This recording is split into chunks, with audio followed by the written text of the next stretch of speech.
வணக்கம் மக்களே. Nita form India சேனல்லேருந்து இன்றைய பதிவு பார்த்தீங்கன்னாங்க தக்காளி. நம்ம தக்காளி நட்ட வெரைட்டி வந்து பார்த்திங்கன்னா சாரதி, அப்புறம் ஜிஜெண்டா கம்பெனியில் நட்ட வந்து சாகோ. இது 2 வெரைட்டி நட்டிருக்கோம், 2000 செடி. இப்போ எல்லா செடியும் வந்து பார்த்திங்கன்னா தக்காளி வந்து விட்டுருக்கு. நல்லா அறுவடைங்க.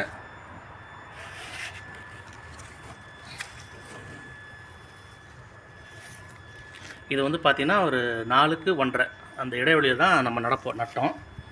4 அடி செடிக்கு செடி, அப்புறம் வந்து ரோக்கு 4 அடி, செடிக்கும் செடி வந்து பார்த்திங்கன்னா 1.5 அடி இடைவெளி தான் நட்டோம். ஒரு ஏக்கருக்கு வந்து தோராயமாக ஒரு 6500 செடிகள் அந்த மாதிரி வரும். 6500 செடியில் 8000, இன்னும் நெருக்கம் நட்டோம்னா 8000 செடி வரும். பட் அவ்வளோ நெருக்கமெல்லாம் நடக்கூடாது. நம்ம வந்து செடி வந்து கொஞ்சம் இடைவெளி, நல்லா இடைவெளி விட்டு வச்சு நட்டால் தான் தக்காளி வந்து இப்படி நல்லா பெருவூட்டாக வரும். இதுமாரி பெருவூட்டாக வந்தால் தான் நமக்கு வந்து நல்ல லாபம் வரும். இப்போ உதாரணம்லாம் பார்த்திங்கன்னா இதெல்லாம் பாருங்களேன். இந்த மாதிரி இருந்ததுன்னா இந்த 3-4 தக்காளி வந்து 1/2 கிலோ மேலே வந்துடும். 8 தக்காளி வந்து நமக்கு வந்து பெரிய தக்காளி 8 தக்காளி வந்து பார்த்திங்கன்னா நமக்கு வந்து 1 கிலோ வந்துடும். ஒரு செடிக்கு நம்ம எப்படியும் 10 கிலோ அறுவடை எடுக்கணும். இதுதான் நம்மளுடைய டார்கெட்டு. இதெல்லாம் வந்து இப்போ செகண்ட் பேட்ச் வந்து நட்டிருக்கோம். இது எல்லாமே வந்து பார்த்திங்கன்னா நான் கத்தாரில் எல்லாமே வந்து நான் வந்து ட்ரையல் பார்ப்பேன். ஒரு 30 செடி 50 செடி இந்த மாதிரி ட்ரையல் பார்ப்பேன்.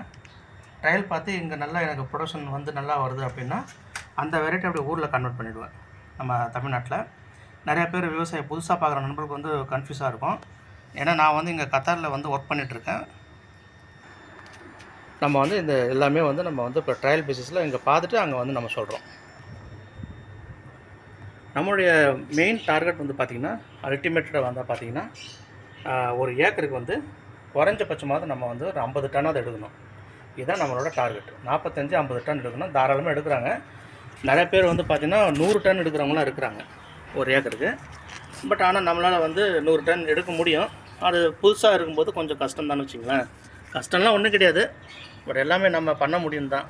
இப்போ ஏன்னா நான் இங்கே பண்ணுற விவசாயம் வந்து பார்த்திங்கன்னா கத்தாரில் எங்கே வந்து ஒரு செடிக்கு வந்து பார்த்திங்கன்னா இப்போ 20 கிலோ 30 கிலோலாம் காய்ச்சிருக்கு எனக்கு. ஸோ அந்த மாதிரி காய்க்கும்போது நமக்கு வந்து ஒரு 6000 செடி வச்சா கூட நமக்கு நீங்களே கணக்கு பண்ணி பாருங்கள். 20 கிலோ வச்சா கூட நம்ம வந்து போதும் 120 டன் வரும். ஆனால் நம்ம வந்து கணக்கு வைக்கிறது வந்து பார்த்தா ஒரு 10 கிலோ இல்லை 8 கிலோ தான் கணக்கு வைக்கிறோம். ஸோ ஒரு 10 கிலோ வச்சா கூட நமக்கு 60 டன் வரும். ஒரு 60 டன் வந்து ஒரு 30 ரூபா கிலோ போகுது அப்படின்னா கூட நமக்கு வந்து 18 லட்சம் வரும். இல்லை நமக்கு வந்து 10 ரூபா போகுதுன்னு வச்சிங்களேன், 60 டனுக்கு நமக்கு வந்து ஒரு 6 லட்ச ரூபா வரும். அதுவும் போக 20 ரூபா போச்சுன்னா நமக்கு வந்து ஒரு 12 லட்சம் வரும். எப்படி இருந்தாலும் ஒரு 10 லட்சம் அப்படிங்கிறது வந்து நமக்கு வந்து டிஃபால்ட்டடு கிடைச்சே ஆகணும். அப்படி கிடைக்கலனா அது வந்து நமக்கு வந்து பிரச்சனை இல்லை. ஏன்னா ஒரு முறை நமக்கு வந்து ப்ரொடக்ஷன் கொஞ்சம் முன்ன பின்ன இருந்தாலும், ஆனால் நமக்கு தக்காளி வந்துலாம் நமக்கு என்றைக்குமே வந்து கைவிடாது. தக்காளின்றது அப்படிப்பட்ட ஒரு பயிர். அது ஒரு முறை நமக்கு கைவிட்டால் கூட நமக்கு அடுத்த தடவைலாம் வந்து பார்த்திங்கன்னா அதனுடைய வளர்ச்சி வந்து வேறு லெவலில் இருக்கும். என்றைக்கு இருந்தாலும் நமக்கு வந்து பெரிய லாபம் கண்டிப்பாக கிடைக்கும். இப்போ தக்காளிலாம் இதெல்லாம் பார்த்திங்கன்னா கிட்டத்தட்ட இதெல்லாம் வந்து ஒரு 8 அடி இருக்குது உயரம். இந்த செடியெலாம் வந்து பார்த்திங்கன்னா 8 அடி உயரம் இருக்குது. இங்கே பாருங்கள், காய் அடியிலிருந்து நுனி வரைக்கும் பார்த்திங்கன்னா எல்லாமே பிஞ்சு தான். இங்கே பார்த்திங்கன்னா உங்களுக்கு தெரியும் பாருங்கள், அடி முதல் நுனி வரைக்கும் பிஞ்சு. உண்மையிலே இது மாதிரி ஒரு விவசாயத்தில் ஒரு வருஷம் இல்லை ஒரு வருஷம் நமக்கு இது மாதிரி லாபம் கிடச்சிட்டா நம்மளோட லைஃப்டே வந்து பார்த்திங்கன்னா மிகப்பெரிய ஒரு டர்னிங் பாயிண்ட்டு.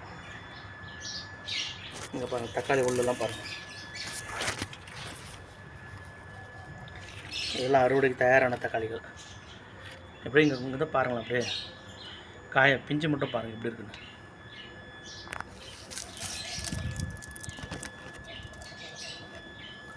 அதேமாதிரி இங்கே பாருங்கள், பிஞ்சு பாருங்கள் இப்படி பார்த்தீங்களா பிஞ்சுங்க. இந்த மாதிரி பிஞ்சு வந்ததுன்னா நல்ல லாபம். என்ன உரம் போடலான்னு பார்த்தா நான் வந்துங்க அதிகபட்சம் பாருங்கள் ஆட்டு எருவு தாங்க. வாரம் ஆட்டு எருவு தான் போடுவேன். அந்த ஆட்டு எருவு மட்டும்தான், வேறு எதுவுமே இதுக்கு வந்து ஸ்பெஷலாக நான் பண்ணதில்லை. ஆனால் நான் ஊரில் பண்ணுற விவசாயத்தில் வந்து பார்த்திங்கன்னா நான் வந்து ஃபேக்டாம்பாஸ் போடுறேன், டிஏபி, யூரியா, என்பிகே, அதுக்கப்புறம் வந்து பார்த்திங்கன்னா கால்சியம் மெக்னீசியம் சல்ஃபர் காம்பினேஷனு, அதுக்கப்புறம் இந்த பாஸ்பரஸு, அப்புறம் வந்து பார்த்திங்கன்னா சல்ஃபர் அதுக்கப்புறம் வந்து பார்த்திங்கன்னா கால்சியம் சல்ஃபேட்டு இது எல்லாமே போடுறேங்க நான் ஊரில். இதெல்லாம் அடி உரமாக போடுறேன் அங்கே. இது வந்து ரொம்ப ரொம்ப ரொம்ப கம்மி பர்சன்டேஜ் நான் போடுற உரம். சில நேரங்கள் வந்து போடுறதும் இல்லை. இந்த உரம் எல்லாம் போட்டால் நல்லாயிருக்கும் செடிகளுக்கு. ஆனால் நான் வந்து பார்த்திங்கன்னா ரொம்ப ரொம்ப ஒரு 1% கூட போடுறதில்ல அது. ஏன்னா எனக்கு வந்து ஃபுல்லாக ஆட்டம் புழுக்க கொண்டு வந்து நான் போட்டிருக்கின்றதுனால நான் அதில் போட்டு தான் இந்த தக்காளி செடி விளைவிக்கிறேன். ஏன்னா இது வந்து உணவுப் பொருள். நான் கொண்டு போய் வந்து மார்க்கெட்டில் விற்க போகிறேன். எனக்கு லாபம் கிடைக்கலனா கூட எனக்கு பரவாயில்லைங்க, எனக்கு வந்து பிரச்சனை இல்லை. ஆனால் எந்த சூழ்நிலையிலும் வந்து உரம் போடக்கூடாதுங்கிறது ரொம்ப உறுதியாக இருந்தாங்க. அதனால தான் வந்து ஒரு 10 வண்டி ஆட்டு எரு வந்து கொண்டு வந்து அடித்து ஊரில் போட்டிருக்கேன் நான். வாரம் ஒரு முறை ஆட்டுப்புழுக்கு தான் கொண்டு வந்து போடுவாங்க தக்காளி செடிகளுக்கு. செயற்கை உரம் வந்து நம்ம இது கூட போடலாம். எல்லாம் நம்மளோட இது தான். அது நீங்கள் என்ன மாதிரி முடிவு எடுத்து பண்ணீங்கன்னா அது பொறுத்து தான் எல்லாமே. ஆனால் நமக்கு அதில் உடன்பாடு இல்லைங்க. இதுமாரிலாம் போடலாம் உரம். ரெண்டாவது ஸ்ப்ரேயிங் வந்து பார்த்திங்கன்னா இங்கே பாருங்கள், இது ஒரே ஒரு கிளை தான். இங்கே பாருங்கள், பிஞ்சு பாருங்கள். இந்த ஒரு கிளையில் பார்த்தீங்கன்னா எப்படி இருக்குது பார்த்தீங்களா? அதுமாரி இங்கே பாருங்கள், கொத்தாக காய்ச்சிருக்குதுங்க. நிறைய பேருக்கு வந்து நம்ப மாட்டுறாங்க. நிறைய பேருக்கு வந்து பார்த்திங்கன்னா பொய்யான தகவல் நினைக்கிறாங்க. அப்படிலாம் ஒன்றும் கிடையாதுங்க. எல்லாம் வந்து பார்த்திங்கன்னா நம்மளோட உழைப்பும் நம்ம பண்ணுற பராமரிப்பு தான். செயற்கையில் நம்ம பண்ணோம்னா இன்னும் நல்ல லாபம் இருக்கும். அதனால தான் நான் வந்து ஒரு 3-4 தடவை வந்து நான் வந்து ஆட்டுப்புழு போட்டேன்னா ஒரு தடவை வந்து நான் வந்து கொஞ்சம் உரம் போடுறேங்க. இது பாருங்கள், மேலே பிஞ்சு பாருங்கள்.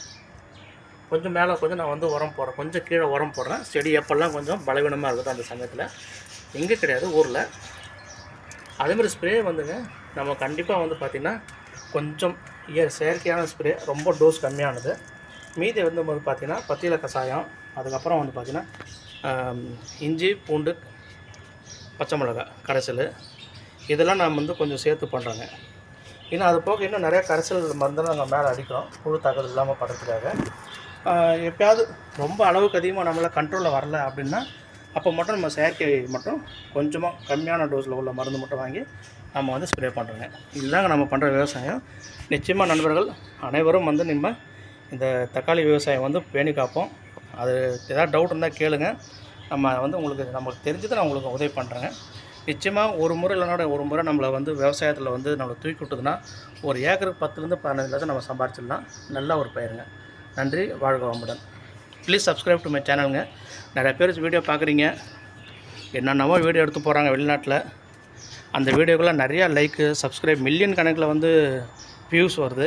நம்ம சேனலுக்கு வந்து விவசாயத்தில் இவ்வளோ கஷ்டப்பட்டு நம்ம வந்து வீடியோ எடுத்து போட்டு இவ்வளோ ஒரு அரிதான தகவல்லாம் நம்ம சொல்கிறோம்.